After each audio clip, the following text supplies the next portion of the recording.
white. Guaranteed to have the time of your life because the Mets are really sucking the ball. Knocking those home runs over the wall.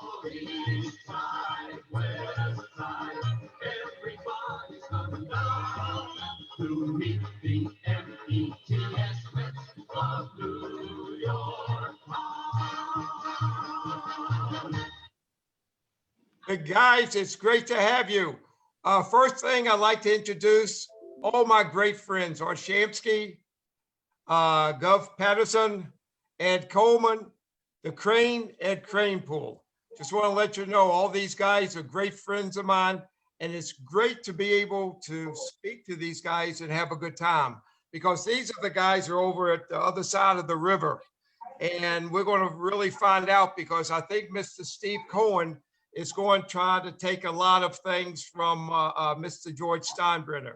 So I guess really the great guy that could talk about that would be Ed Coleman. Ed, what do you think about Steve coming in? And I think it's great for the game of baseball. I think it's great for New York. I think he's going to spend a lot of money, and I think it's going to be fun. I think both teams are going to have a really a fun time together, and it's going to be nice. What do you think, Ed? Yeah, well, the New York fans, Ronnie, are already on him because he hasn't spent that much money. So, which is kind of funny. I think Steve is going about it like he goes about his regular business. I think he's going to be, kind of ordered in the way he goes about it. But I think he's going to bring some free agents here. I think George Springer will be a Met. That's just my belief. And it's nice to have another organization in town that can at least, match the wealth of the Yankees and the resources of the Yankees. Let's put it that way, and have an owner that can go about things that way. I think that most Met fans have always felt a little disrespected over the years, and probably have had an inferiority complex because of the Yankees on the other side of town. But I think that will change with Steve Cohen. He seems to listen. He's taken to social media very easily. He's done a great job with that, reaching out to the fans. And he's getting some of the blowback now, as a matter of fact, because when guys aren't signed and things are slow in the free agent market, he's going to take some heat. But he can stand it. He knows what he's doing. I think it's a great move. He was the guy to own this team. I think that was the move that the Mets needed, and I think things will start picking up in the future. Ed, I'm looking at the guys like Crane and Art Shamsky. They're two of my great friends, and I hope they get really involved with Steve and let Crane. I hope they would, maybe they might retire Ed and let Ed, get a plaque. He deserves it, after so many years at Mr. Met. And Ronnie, I can't believe after so many years, they have never done that. They retired me 30 years ago. A long time ago, they retired me. But it's been fun working with the organization. And I think, at this particular juncture, it should get exciting next year. If we have baseball in New York, I think Mr. Cohen will probably go out and get some free agents. He certainly has the deep pockets. But the thing about him is he's a numbers guy. He's coming out of a business where numbers mean everything in the stock market. And I think he's looking at some of these salaries that some of these guys are asking, and he's not ready to really jump in with both feet at this particular time because, the numbers are getting crazy and he doesn't have the competition. So I think timing is right for him to pick up some of these free agents, not at their pricing, at the price he wants to pay. Yeah, hey Ron, if I can say something, if I can add on to that. Oh, just keep on, just talk. You're the best. Yeah. The thing is that I think everybody in baseball knows that everyone took a big hit. The owners took a big hit last year. Well, Steve Cohen wasn't an owner last year. He's coming into this with the most money in baseball, and he didn't have to go through what a lot of the other owners went through last year. And I think the players and the agents know that as well too. They're going to circle back to the Mets probably with for final offers on a lot of these things. And listen, he's not going to overpay. It's been glacially slow thus far, the free agent market, and he's not going to overpay for guys. He wants to kind of see where the market is. He's worked that way his entire life in his other businesses, and I think that's what's going to happen. That's going to work in his favor. He's going to be able to pick and choose because he does have the most money. He didn't lose any money last year. He made some money in the stock market, so he's okay. He's coming in with fresh money and deep pockets, but it's a matter of evaluating what you want to pay for some of this talent. Just because they throw out numbers, the fans say, go ahead and buy him, but go ahead and sign this guy. But, these numbers are crazy. You get a pitcher like Bauer. He's had one good year in his career. He's a 500 pitcher. Do you want to pay him $200 million, $300 million? It's nice as a fan to say that, but you know what? I wouldn't want to write that check.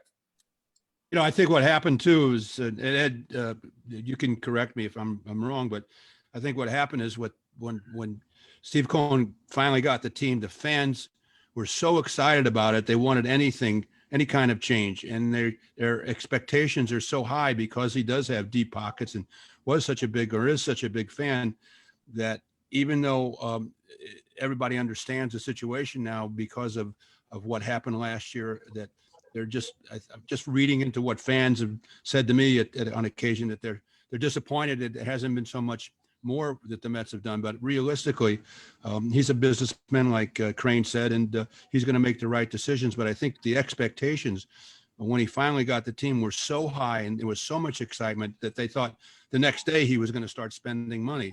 And he just doesn't. He's not going to do that. I think you're right. I think you're right, Art. Listen, he said at his opening press conference, we're not going to go out and spend like drunken sailors. And he's going to go about this in a mannered way, in an ordered way. But he also and I think this has to be kept in mind too. Sandy brought this up at his press conference too, that they need to restock, AA and AAA. They don't have much there. They have some good young kids that are coming. The Matthew Allens, they've actually drafted pretty well the last couple of years, but those kids, still need some more seasoning. Plus, you didn't have minor league ball last year. Some of them were at the, the other camp over in Brooklyn, in case they were needed. But there was no minor league ball, and I'm not sure exactly what's going to happen with minor league ball this year. We don't know what the season is going to be like, but no, I think you're right. Everyone wants them to jump in. Really, there hasn't been a heck of a lot that's happened thus far. The big three free agents, Real Muto and Bauer and Springer are still sitting there, and a lot of other guys are sitting there too. So he's taking his time and biding his time. I think he knows the market, whether it be the market he usually deals with or the baseball market. He knows it pretty well, and I think he's going to go about it in a sensible way. The one thing about Steve, he knows he's got the most money, so he can come in at any point in his conversation, with the free agents. He can step in at the end and top any offer if he wants to. Mm-hmm. But he's got to want that product. He's got to be able to evaluate what he really needs, and I think that's what he's going to do. He's going to go out there and he can add one or two free agents very easily late in the season. He still's got 2 months to go before spring training, so there's no rush to go in there. Let the free agents sit there, and they don't have a whole lot of offers because guys lost so much money last year. Yeah. So this is perfect timing for Steve Cohen to pick up free agents and the ones that he really wants and needs, and he knows what he wants. And that's why he brought back Sandy Alderson, who's been in baseball, and he knows the players out there. And he's evaluated these guys, and he told them what his needs are. And they expect that. So they're looking for certain things, and they know they can spend. So it's a matter of picking the right timing and getting the right player. And why spend it now when you can spend it in 2 months? Don't you agree that some of the players will get a little bit nervous going closer to spring training and not get signed? They're going to look at collusion. Remember, they had collusion when we played. What was that, about 25 years ago? They had collusion. And it was at the right after I retired. They had collusion, and I think the players won some cases. But this is not collusion. Nobody has to. No. I know that. Don't you think they don't have the money? Be a little bit nervous. You look at the stands last year; they were empty. So these owners lost an awful lot of money. These players were lucky to get any kind of salary last year, and who knows how many games they're going to play this year? It might not be a 162 game season the way it looks. You know, this thing is not cleaned up in New York, so they might not be playing early in the season. They might shorten the season, and of course, then they can prorate the salaries. You know, and guys will get nervous, because I remember when we played with no free agency, we got nervous when we went in to speak to the general managers, and they said, take it or leave it. Yeah. And when you walked out of the office, you didn't know whether you had a job for the following season. That's why they got so many of the older players at a cheap rate, because they control the market. When free agency came in, now you can test the market, but you got to have bidders. You have to have owners that have some money in their pocket to be able to designate that kind of salary and pick it up. A lot of clubs can't afford these guys. You see San Diego buying some players. They're the only club that really is making a move anywhere. So there's a lot of people that are hurting.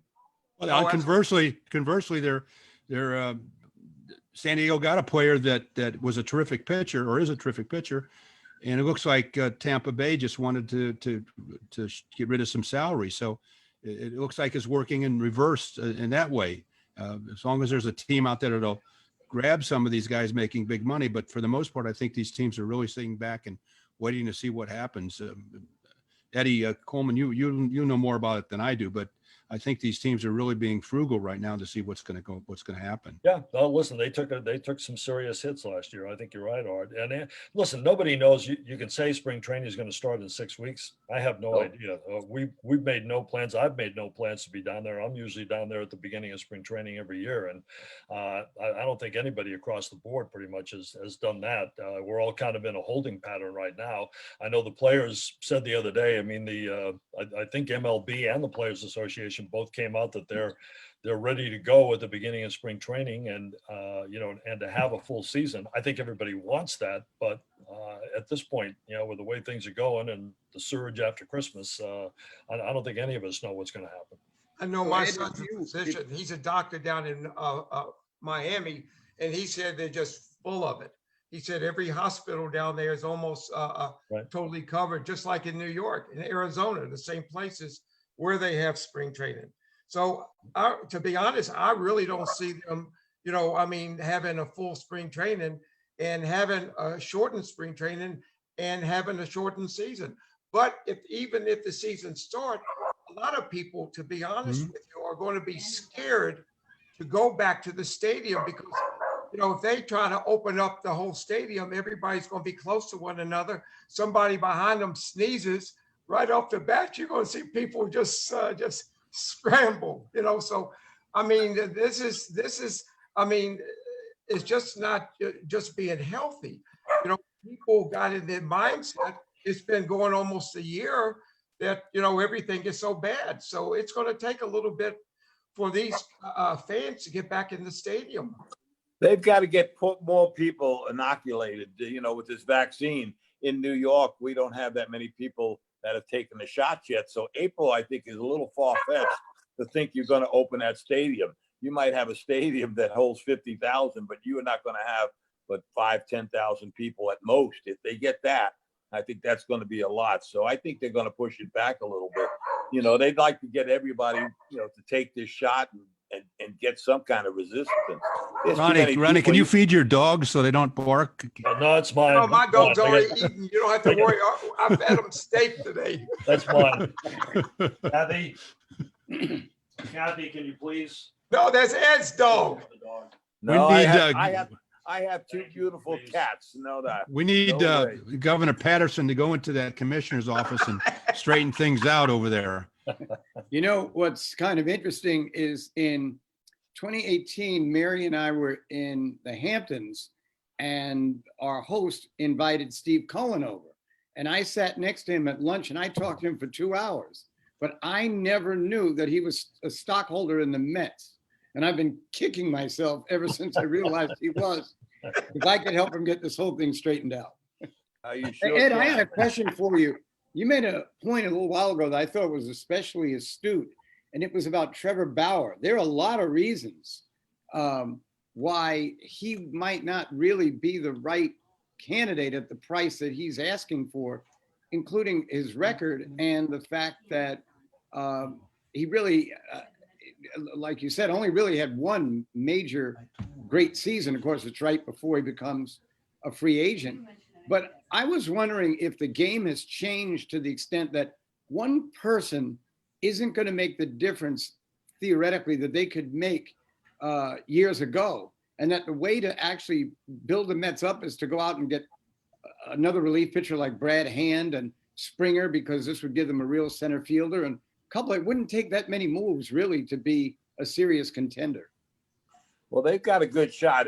Ed sees the ball club. They've got a lot of young players that can perform out there. So they don't need that many players. Yeah, I think they do need a starting pitcher, you know, because they don't know what they have after their first two guys, you know. So you go out and get a starting pitcher, but you know, they need a bullpen. They have to have somebody that can get some people out in the 8th and 9th inning, you know, on a regular basis, consistency basis. They've got some arms, but they have a lot of young players. They have a good ball club.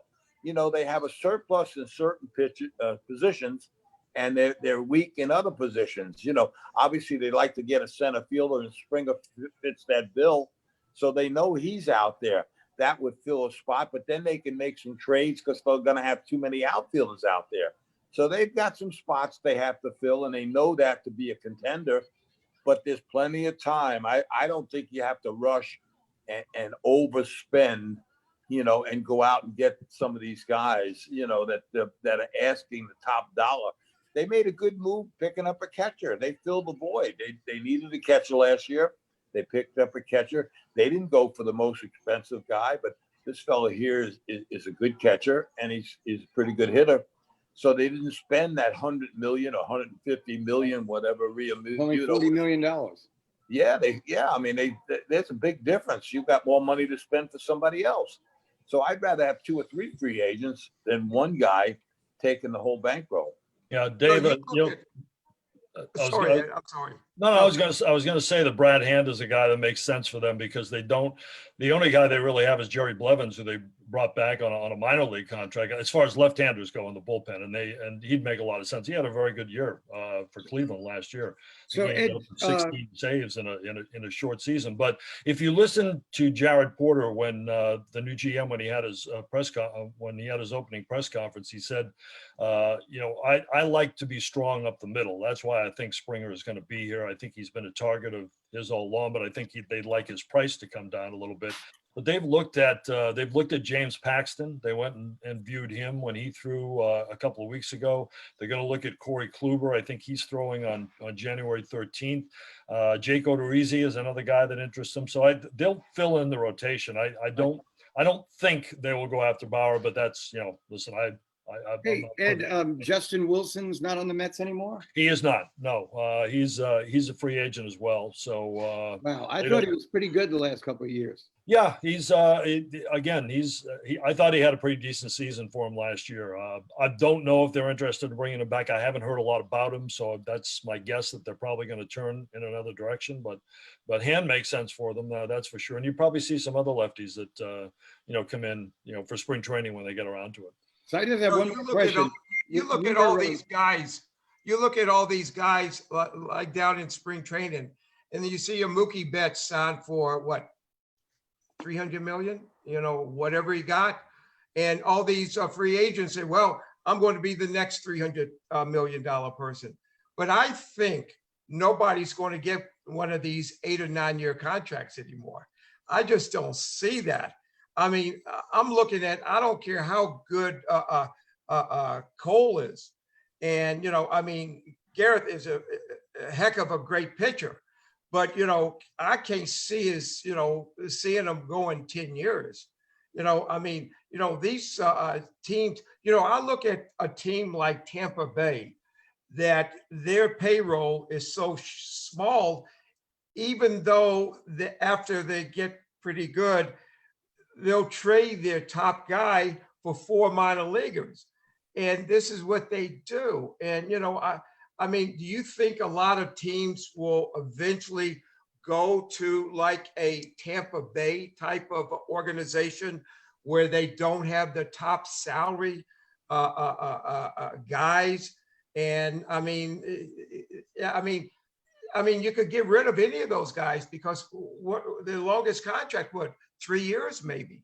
But these other teams, you look at the Yankees. I mean, they got 4 or 5 guys. They got 10-year contracts, and they can't play. And this is what happened. You look at Ellsbury, and you had to pay this guy so much money over a 3 or 4 year period. If you talk to Crane and myself and Arthur, and you look at, you got $76 million guaranteed to somebody, and he's out in California not doing anything. Hey, when we had a good season, if we signed for an extra $2,500 a year, we're having a pretty good year. So, we had to fight for that. That's what we had to do. I think you can do that in Tampa Bay, and in small markets, but I don't think you can do that in New York or Los Angeles or Chicago or Boston. And Ed, maybe you can correct me if I'm wrong, but I just think that works in the Tampa Bay area because they don't draw many fans anyway. Right. And so they're able to get away with it. And they've been lucky enough to develop young players and be competitive, which is great. But I don't think the Yankees would ever think about doing that. And the Mets are probably going to reevaluate their look. They're going to be frugal, but they're not going to be chintzy. They're going to spend money when they have to. But I just think you can do that in the small markets and get away with it. But I think the big cities and the big markets that are used to, charging high prices for tickets and concessions and all the other things that go with running a ball club in these big cities, I just don't think you can do that. Yeah, that's I not. think, I kind of agree with both of the guys, with Ronnie, he's right. Some of these contracts don't pay off. My feeling is if I was running a ball club, I would probably want to front load some of these contracts because the first 3 or 4 years of these contracts really mean something to a ball club for the simple reason that guys can perform. You can't tell me Stanton's going to be able to play that last 5 years of his contract. So you're paying money for nothing. I'd rather pay more money when a guy can produce for me early on and then get rid of him and let somebody else eat that contract. So I might be paying more dollars up front, but I at least be getting a competitive player and get rid of them and bring up those young players. You got to build up both organizations. Your minor league system is very important to fill in because you can't go out and get 9 free agents. It'll cost you too much money. You'll be out of money. You can't put enough people in the ballpark to support it. But you don't need them because after the first 5 years of these long-term contracts, these guys are not productive. They're hanging around and you're paying contracts for 100 years after their playing career. That's ridiculous. That's when you go broke, and that's when these franchises will start folding. So if I need a player for 2 or 3 years, let's pay them a little bit more. And those players are greedy. They're going to go where the most money is. They're not kidding anybody. Give me 3 years. Give me 3 years at $75, $80 million. I'll come to New York as opposed to maybe my favorite team is somewhere else or Tampa Bay. But after that, the guy isn't worth it anymore. Like you said, Cole at the Yankees, he's not going to pitch. The last 4 or 5 years, the Yankees will be paying for nothing, taking up space and dollars from you. And that new owner that's going to own them at that particular time, how's he going to pay for all those guys that are not on the ball club? You won't have a 25-man roster or a 40-man roster. You'll have a 60-man payroll that you're paying. So what do you think, Ed? What would you do? I think Eddie just got rid of Hal Steinbrenner. That's what I think. He said that he's going to be a new owner for the Yankees. My God. Well, I'll tell you what, how's he going to pay all those salaries? No, he's going to take his profit and run. His father bought that ball club at a pretty good price. $9 million. When somebody comes around and offers him $3 or $4 billion, he might say, who needs the aggravation or worry about, some of these players and stuff like that. Yeah. It's not a bad idea to take your profit and run sometimes. Yeah, I'm not a big fan of long-term contracts. The best one the Mets probably had was Beltran, and even that was a 7-year deal, but they signed him, I think, when he was 27 or 28. Right. He probably got 4.5 really good years. Maybe, you want to push it to 5. There were a couple of years when he was hurt, but, the guys break down, and that's, Justin Turner, former Met, and he went on. He's been a great Dodger. I think we know that. I saw the other day he wants a contract. He's 36. He wants a 4-year contract. Nobody's going to give him a 4-year contract. I love Justin. I hope he gets it, but it's tough when you get to that age. It's simply not going to be there for you. There's only that one era that it worked. It doesn't really work in real life, and you know that. Your body breaks down. We all know that. We all played the game, and you can feel your body, changing over the years. That steroid era, guys played longer and they were a little bit more productive. But most guys cannot perform up to that caliber. There was only a couple that really were able to do it. Bonds and, of course, Pete Rose. And Pete Rose was playing hard until he's 45. He's a guy you could give a long-term contract with because he played every day and he didn't have any injuries. He was amazing. That guy was a physical specimen. At between 40 and 45, he didn't miss a game at Philadelphia. He played out his contract, but most guys don't perform. There's plenty of guys on the sidelines collecting a lot of money that are not helping the ball club right now. I want people that can help me now. I don't want to pay for it down the road. Correct. Exactly. Hey, Ed, far be it from me to feel bad for the Yankees, but when the Yankees signed Stanton to that contract, who were they bidding against? It seemed to me. No one. Themselves. It was no one. It was like a $250 million contract. Well, the Marlins signed him to the contract. The Yankees. Yeah, and the took it over. Yankees. Yeah. Yeah, and I think the Yankees, I think they give them like $20 million out of $200 million. Oh God, you got, I'm not taking anything away from him because when he was with the Marlins, he had an unbelievable year. But playing down in Miami when you got 3,000 people, and when you're up in New York and you got 100 papers that's following you every single night, and you have to wake up if you strike out 4 times, and you look at the back of the Post and the Daily News and the New York Times. They kill you. I mean, in Miami, they'll have like a shark in the back of the page. Somebody caught a big shark and have the Marlins on the last page. You could come to the ballpark and not feeling bad. And you look at that. I mean, most of the people, Ed and Art will tell you, it takes a different player to be able to play in New York City. It takes a different player. And I mean, you just don't, okay, let's take an example. You take Gary Sanchez, and he's had 3 pretty bad years in New York. And, when you hit 147, and and he was on Michael Kay the other day, I think, saying something, the hot stove, that the Yankees didn't tell him why he didn't play in the playoffs.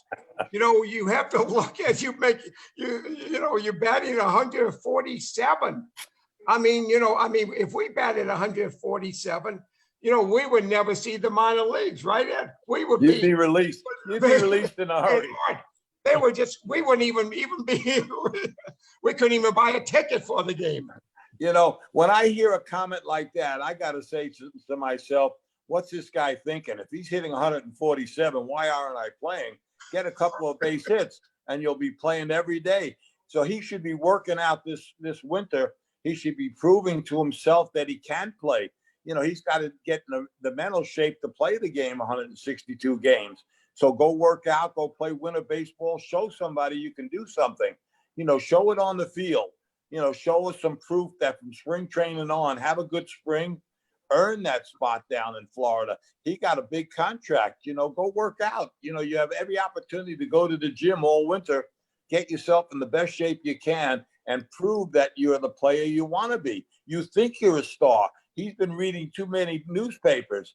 He remembers when he was a player. Well, maybe in the Little League, he was a good player and his first year or 2 up. But he's been terrible the last 2 years. So prove it to the Yankees. They proved it to him. They have faith in him. They gave him a contract. He could have went to spring training as a free agent and make the club. That's what they used to do with older players when we played. You had to make the club in the spring if you wanted to gamble. You know, I saw him coming up in the minor leagues, and when we're down at Yankee fantasy camp, he was always in the backfield in the minor league. And I mean, he was really, a 16-year-old kid, 6'2", 215, built, strong as a bull, a typical Spanish hitter, hit lineas. That's line drive, of course. And, that's what he did every single day. Hit the ball to right center, to left center. Now, all of a sudden, you got two players in front of him. You got Aaron Judge and you got Stanton. Those guys are hitting a few home runs, and, he wants to hit the ball 500 feet. He's pulling every pitch on the outside part of the plate. He's trying to pull the ball. Yankee Stadium, you hit a fly ball to right field, it's a home run. I mean, that's a no-brainer to do. So, I mean, you still got to be a good hitter to be up in the big leagues and to be able to play you can't look at 3 years ago. He was like the rookie of the year or runner up for rookie of the year or whatever. I mean, this is, he's 28 years old now. He's in New York City now. He's going to strike out a couple of times and he's going to hear the boos. But this is part of New York. And you know that, Ed, hey, they're going to boo you. Hey, if you make an error, there's been some great players that been to New York. Look at Sonny Gray. Sonny Gray was a great pitcher. He had great stuff. Comes to New York and he couldn't pitch. Goes to Cincinnati, had a super year. And then you had Ed Whitson. I think Ed started in San Diego, I believe, and he was pretty decent pitcher. Well, he was a good pitcher, wasn't he? And, and then you come to New York and, all of a sudden, you're doing bad and you got people from the stadium following you at home. This is New York. This is what it is here. You better produce. That's the name of the game. You got to produce. And it's not just baseball, Ron.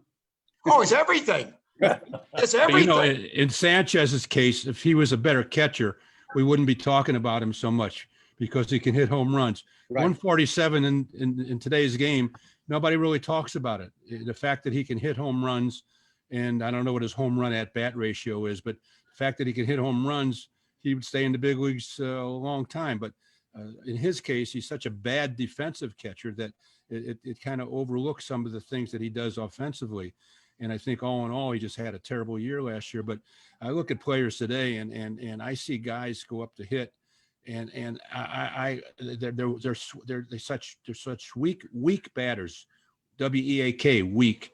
And I look at them and I say to myself, how did they get to the big leagues? Well, expansion, they're in the big leagues because there's no room for really, there's just room for guys who are mediocre. And just getting back to Sanchez, he can hit home runs and that's why he's still around. Because speaking of players that had these low batting averages, I remember in the late 60s, there was an infielder. I think he played for the Reds or the Cardinals. I think he played for the Reds named Chico Ruiz. Oh, I played with him. Yeah. I thought he was the most self-aware player because reportedly he went to the manager and said, bench me or trade me. I don't remember that particular comment, but I did play with him with the Reds and Chico Ruiz. Yeah, I remember. Didn't he play with wasn't he the player that went to the Angels? Yes. And then AJ and him, remember Alex Johnson? They had Chico. Am I right about that? They had a fight and Alex Johnson said he threatened him with a knife. A knife or a gun? One of them, yeah. I think Chico was going to do voodoo on him. He was going to do something with them, And he got killed in a car crash, young. Oh, he did? Yeah. I don't even think his baseball career was over when that happened. Really? I never knew that. But, you look at guys that the Yankees, but you pay these guys so much money and they got to produce. And, it's just not just hitting. We're going back to Sanchez. He has a great arm. Then they brought a new catcher instructor for him to teach him how to go on his right leg. And, I mean, when people throw fastballs, I mean, it looks like he's playing against Max Papkin. And, when somebody throws a fastball, he doesn't catch it. It hits him right square in the face. And I mean, it's something that, I mean, I really don't know. I mean, I mean, hey, I mean, you look at Aaron Judge. Here's a guy that's been injured for the last 3 years, and hey, let me tell you something, Ed. I want to bring up something to you. What do you think about conditioning with these guys now? I'm looking at these guys, and when I go to the stadium and I get there early and I do a lot of suites and a lot of meet and greets and stuff, and I watch the guys go out there. And, the pitchers, how we used to do it, Ed, or we used to run from sideline to sideline to sideline. But these guys are not running anymore. These guys, they throw us. I don't know if you have seen them. They throw a Frisbee. Have you seen them do that? They throw Frisbees. I have. Have you seen that? I haven't. No, You haven't seen them. They at Yankee Stadium, they have Frisbees and they throw it. And I asked the pitching coach, I said, what are they doing? So they won't get bored. Won't get bored. I mean, I'm looking at this, I'm saying to myself, hey, the pitchers, if they're not pitching, they used to run, and Ed would tell you, and Art would tell you, they used to run from sideline to sideline to sideline. And they used to go out. And, the pitchers, I mean, you take Nolan Ryan, you take Madlack, Kuzman, those guys would throw 130, 140 pitches a game. But these guys are trained to do that. These guys now are throwing 40 pitches. I can't throw anymore. After 40. My personal thing has been that I think guys spend too much time in the weight room. I think, if you do your work in there and you do, you do your conditioning stuff, do it on a regular basis, on a daily basis, that's fine. I think guys spend way too much time in there overall, just in general in the game. I think it probably affects the game that way, to me negatively, but nonetheless, that's, things have changed in that regard. So, you have, I think the staff in Major League Baseball now has grown to such that you've got nutritionists, you've got conditioning people, you've got a ton of people taking care of guys. There really is no way that you should be out of shape. Let's put it that way. But I think the good ones, the great ones, still go about their business like you guys went about your business, and I think that'll show on the field too. You like the analytics? Well, listen, they're here to stay, Ron. Do I love it? No. Do I, all I have to do, I was saying the other day when I was watching the Eagles of Washington, you guys were probably watching that game too, when Doug Peterson pulled out Jalen Hurts. To me, that was almost the same thing as Kevin Cash going out and getting Blake Snell. He's your one chance to win the game, and you're going to take him out of the game. I think, eye test. That's what analytics are fine. You're going to use numbers. All teams are going to use numbers these days, and you can break down things, and I think if you use them in the right way and you explain it to guys the right way, it can help. But at the same time, I still think you need, as a manager, you need the eye test. You've got to be able to see on a certain night or a given night, this is his game. This is this pitcher's game. This is this guy's game. I'm not going to mess with any numbers tonight. That's the way I feel. Well, there's no feel in the game anymore with managers. Right. There's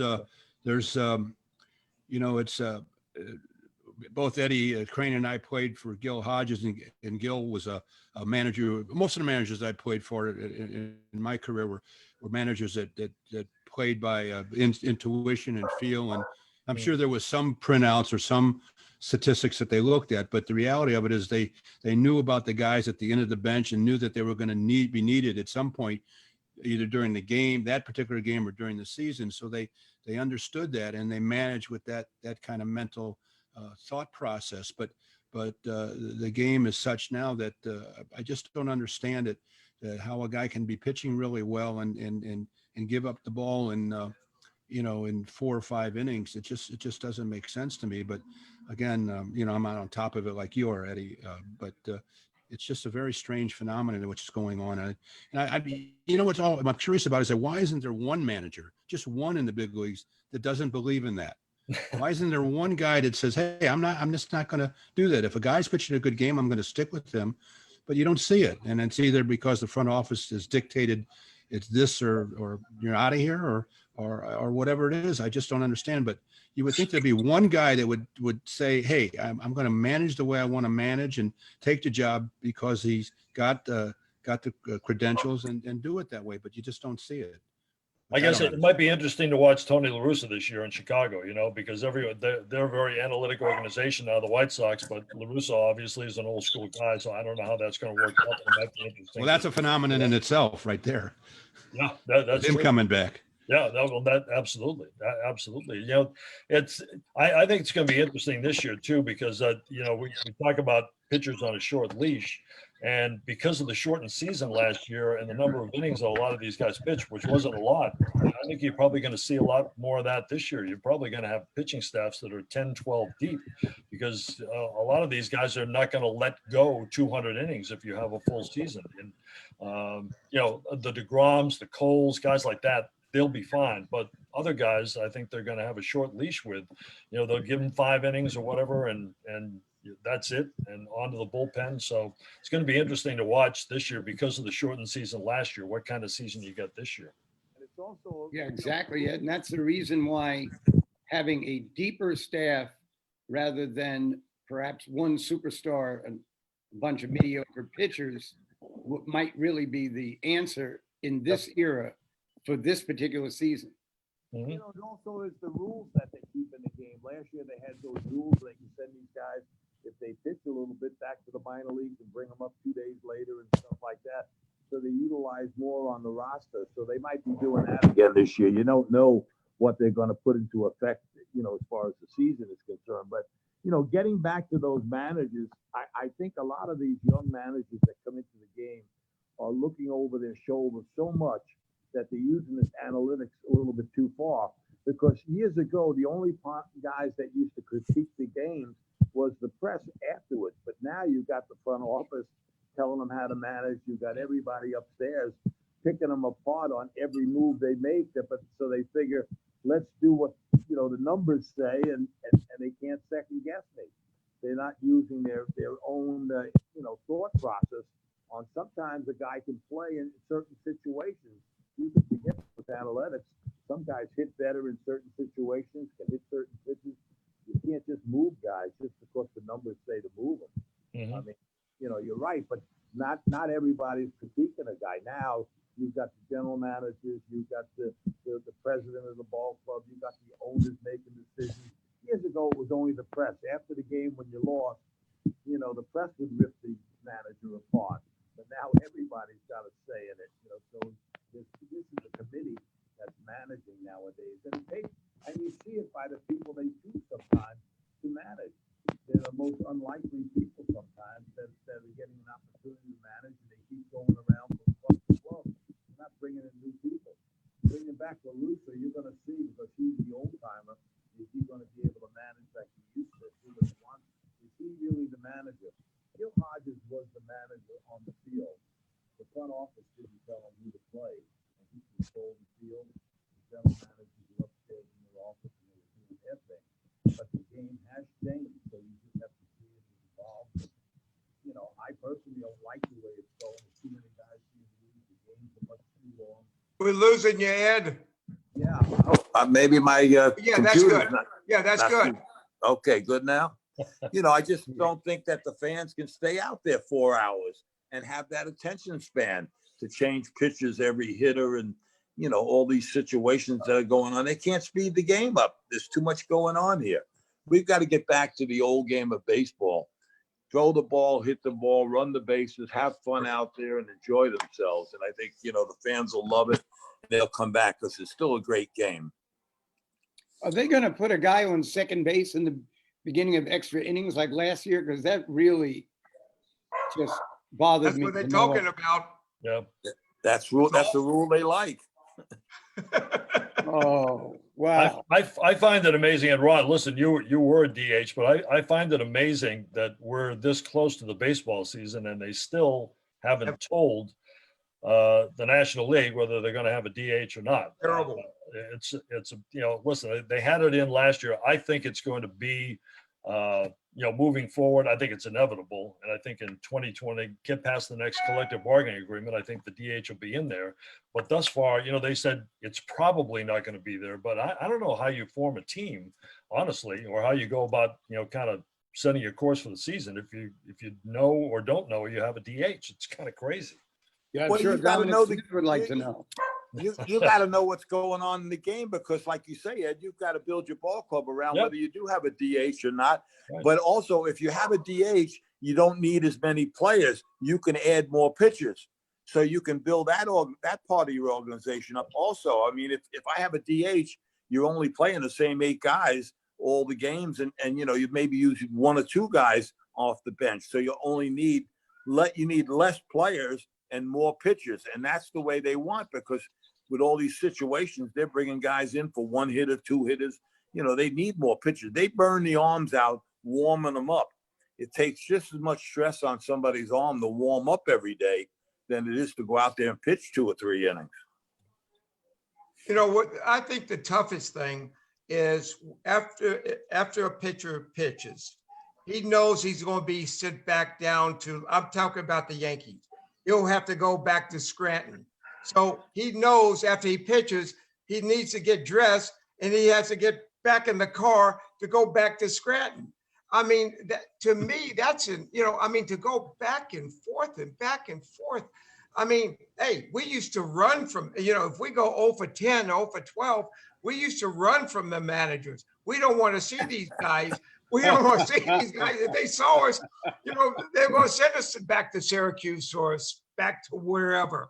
But these guys, as they know they're going to pitch, and they know they're going to go back to Scranton. In a week, they all know they're going to come back to New York. I mean, to me, that's very difficult to play baseball. I mean, these guys going back and forth and back and forth.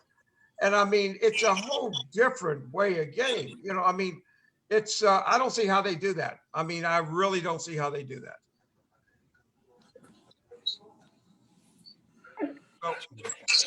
So, anybody else has any great things to talk about? Ed Coleman, Yes. anybody ever tell you that you look and sound like Governor Murphy of New Jersey? No. No. A couple What of people tell me all the time, though, that I look like Sandy Alderson. As a matter of fact, when I'm down at spring training, I always get the, "Hey, Sandy, good luck." Maybe it must be the receding hairline. I don't think we look that much alike, but I've always told Sandy that I can ruin his career, so he better be nice to me. I'll start turning on the fans if they keep recognizing me as him.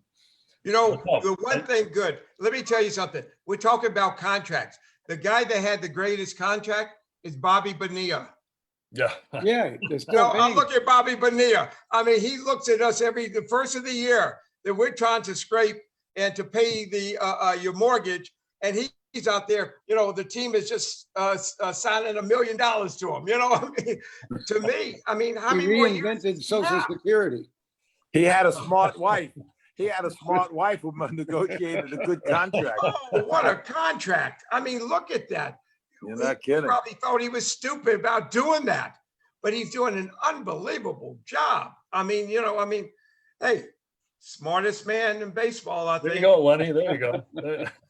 Look at Lenny, that. you did another selfie, big guy. You did a selfie. Not bad at all. No, but baseball. Yeah, hey, just think about it. Baseball starting in what spring training is supposed to start in 6 more weeks. About 6 weeks. Yeah. 6 weeks. That's it. It's around February 10th or 12th or thereabouts, and guys come early. So I don't know. I don't know what's going to happen. Like I said, both sides said they were going to push forward, and we're going to have a full season, and we're going to have a full spring training. The dates are already set. I mean, they've got a spring training schedule and a full schedule for the season, but I think I'll believe it when I see it. Let's. Hey, Eddie Coleman, can I ask you a Yeah. question? Yeah. You've been doing this a long time. I mean, we worked together way back in WFAN first went on the Yeah, air, and Absolutely. and you do a great job. But I'm just curious as to how difficult was it last year?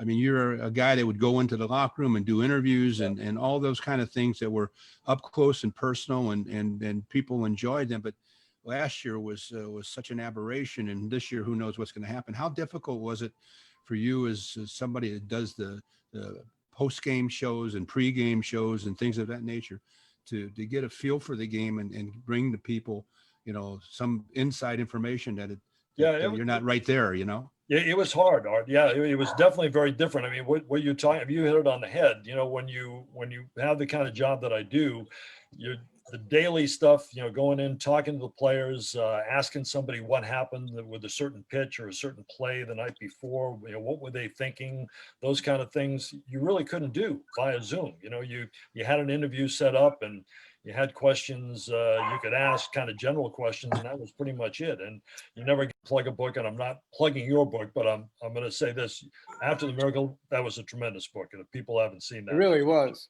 Thank you. You really Thank should you. get that. That Well, was a great book. Book.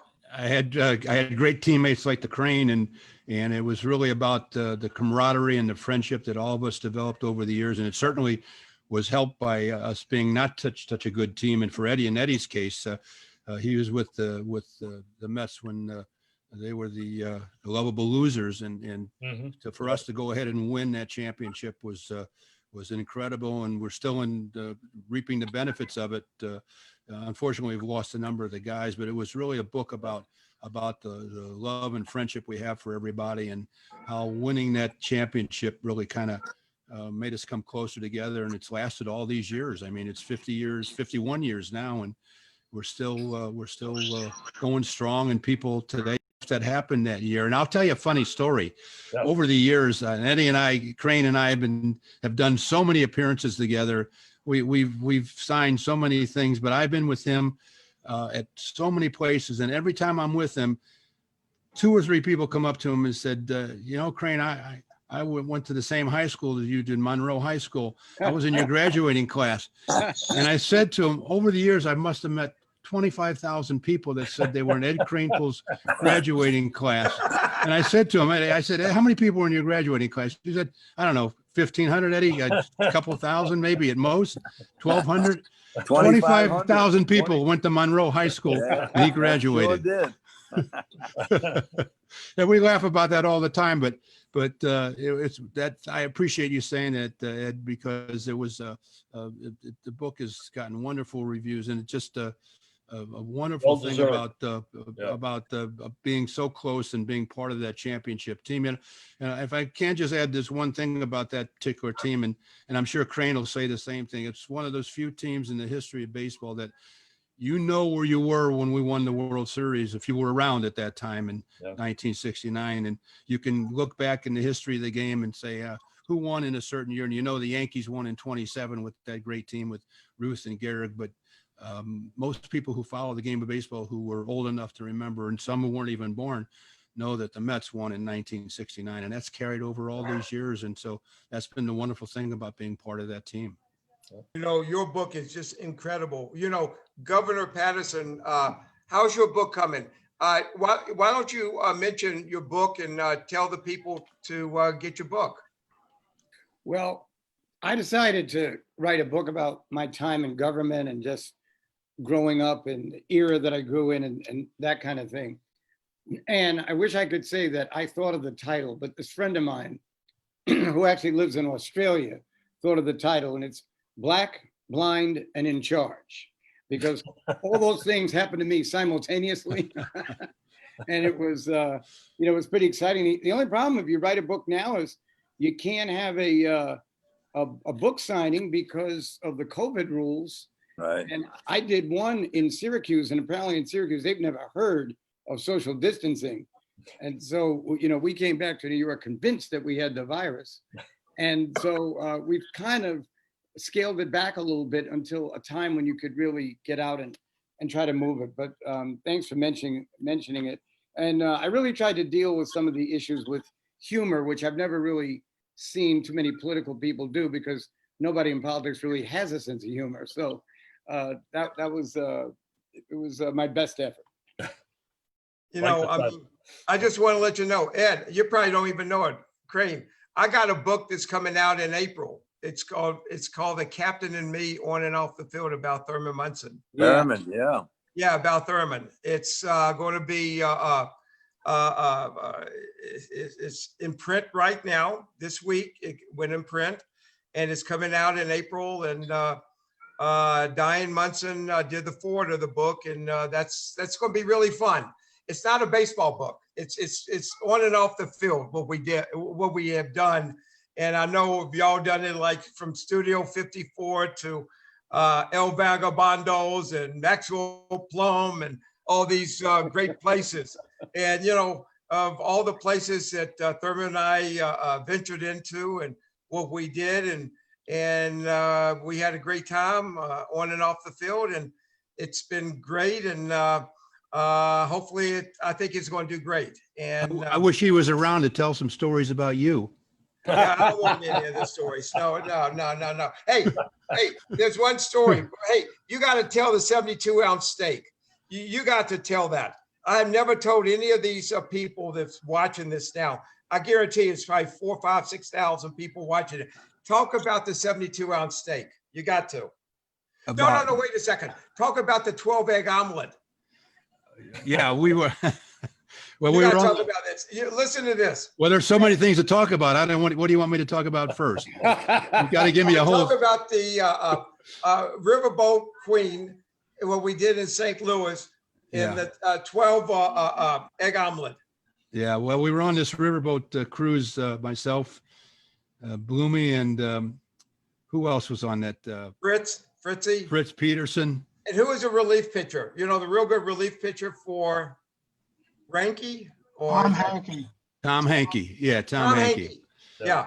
So we went down to have breakfast one day, and this was separate of the time I saw him eat 8 filet mignons for dinner one night. But this is at free. breakfast time, and we went down, and they had this big sign on the table that said the chef is making a special today, 12-egg omelet. And I said to him, I just dared him. I said, "You going to try it?" And he said, "Not a problem." And he scarfed that up in about 12 minutes. So, And ordered a second one. and was thinking about a second one, but he was getting ready for lunch. So he didn't want to eat too much that morning. You don't want to spoil his appetite. Oh no. Hey, Grady. Hey, let me tell you something. Hey, we didn't make much money. We didn't make any meal money. So I made sure it wasn't White Castles where we have to eat after a ball game. So. They eat pretty good in the ballpark right now. You know, that might be part of the problem. They don't leave the stadium. They're out there for breakfast, lunch, and dinner. I'll tell you what, they're there all day.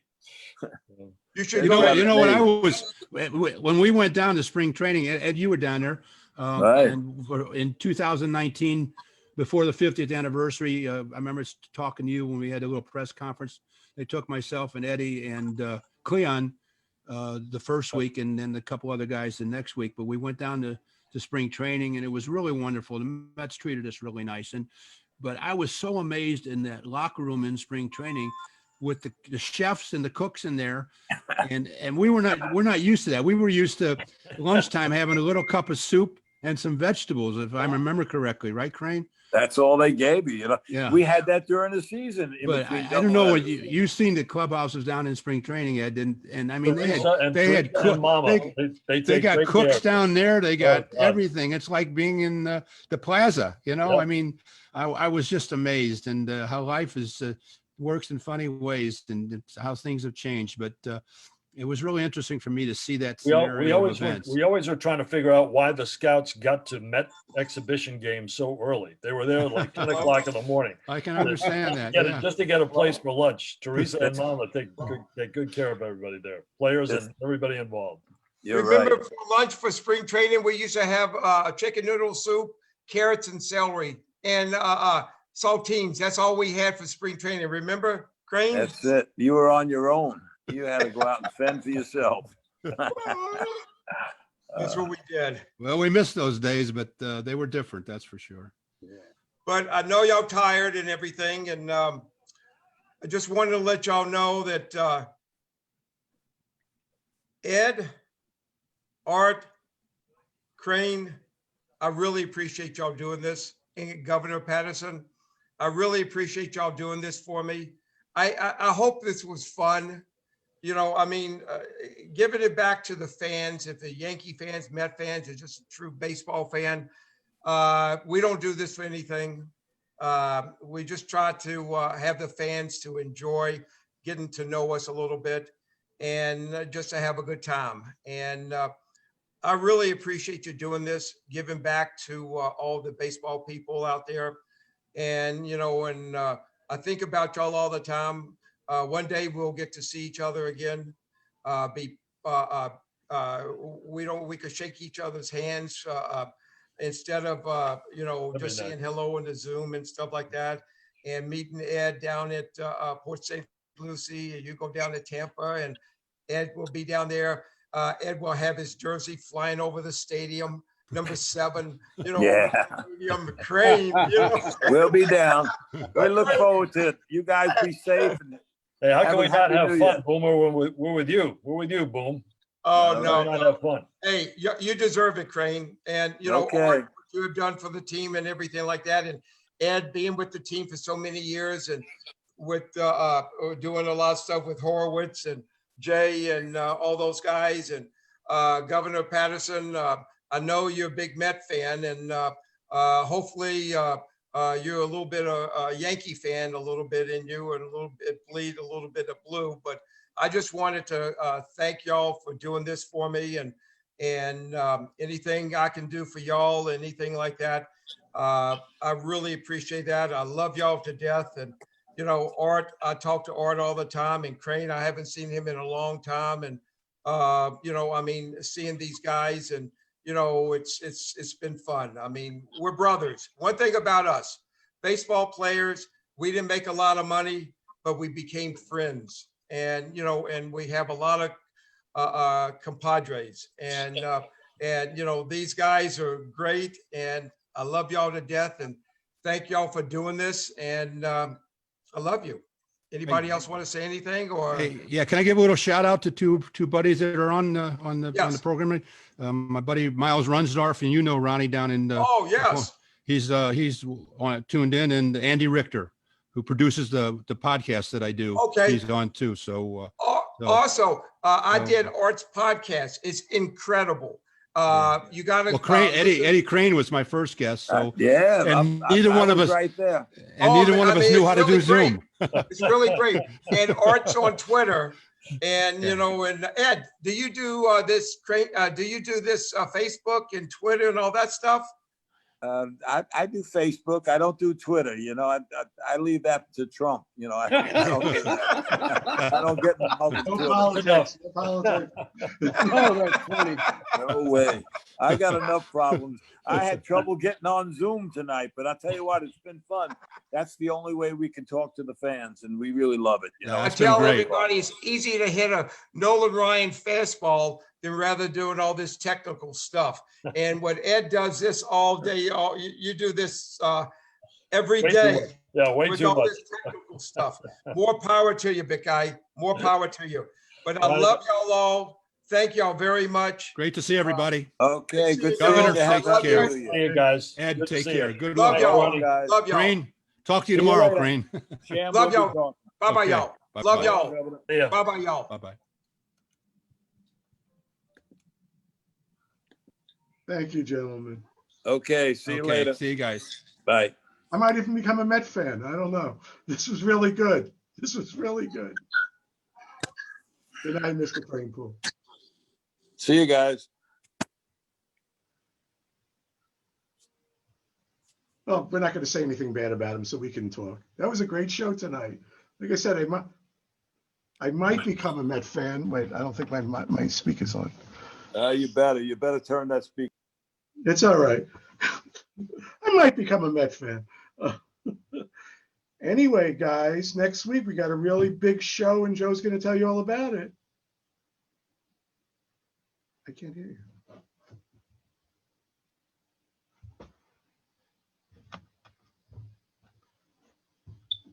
Can you guys hear Joe? Because I don't hear him. Hey.